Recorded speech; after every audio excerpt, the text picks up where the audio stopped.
Ô, Ricardo, assim, a gente tá falando muito de fundo de papel e um dos fundos que as pessoas comentam muito com a gente é o MXRF11. Até pela cota, muitas vezes ser mais cabe, assim, no bolso do brasileiro. O que você acha desse fundo? Eu acho que o MXRF11, ele usou muito bem esse preço da cota dele para ficar tão famoso, né? Ele, se eu não me engano, é o maior fundo que tem o maior número de cotistas no Sim. Brasil, é o MXRF11. Tem uma cota ali em torno de R$ 10. Acho até legal, atrativo para mostrar que é possível investir com pouco dinheiro, né? Sim. Com R$ 10 você já consegue ser um pouco dono desses ativos imobiliários que fazem parte desse fundo. Então é legal, é uma forma até democrática do público ir Começar aprendendo. a conhecer e investir, né? Sem dúvida. Então ele especificamente é um fundo de papel, então, né? Então ele tem CRIs, a maior parte da composição desse fundo são CRIs, que basicamente o que é um CRI, né? É um certificado de recebível imobiliário. Então é como se fosse uma antecipação de pagamentos futuros que algum imóvel tem, né? Então o que a gente precisa ver, né, para saber se ele é seguro, se ele é interessante ou não? Quem é esse emissor? Está vinculado esse contrato a qual rentabilidade? Por exemplo, vai ser uma rentabilidade de IPCA mais 5%. Tá? Então é o que a gente começa a perceber. O MXRF, por exemplo, ele é um fundo já bastante histórico.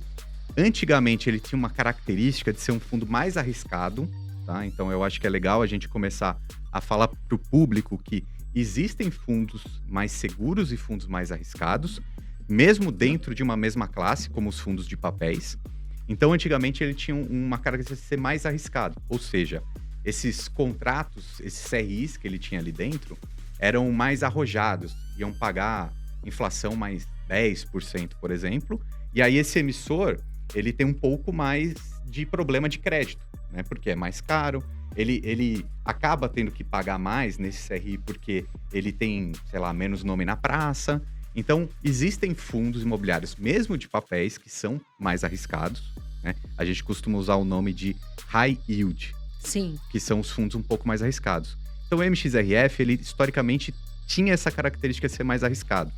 Agora, a partir de uns 3 anos, 4 anos atrás, ele começou a mudar um pouco a carteira dele para tentar ser menos arriscado e ir para um lado um pouco mais seguro, né? Sim. Então, ele está nesse processo de mudança de característica.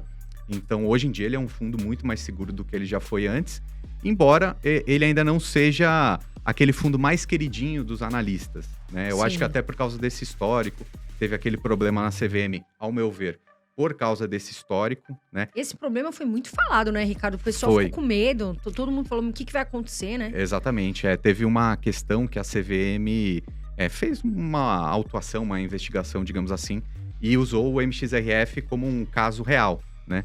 Mas depois de muita discussão, isso não trouxe grandes problemas nem para esse fundo, nem para o mercado de fundo imobiliário. Então, já superou-se essa questão do valor contábil, enfim. Mas o MXRF, ele ainda carrega um pouco desse histórico negativo. Não é o mais recomendado pelos analistas, mas eu acho que é um fundo de entrada tranquilo. Hoje em dia ele é mais seguro do que ele já foi.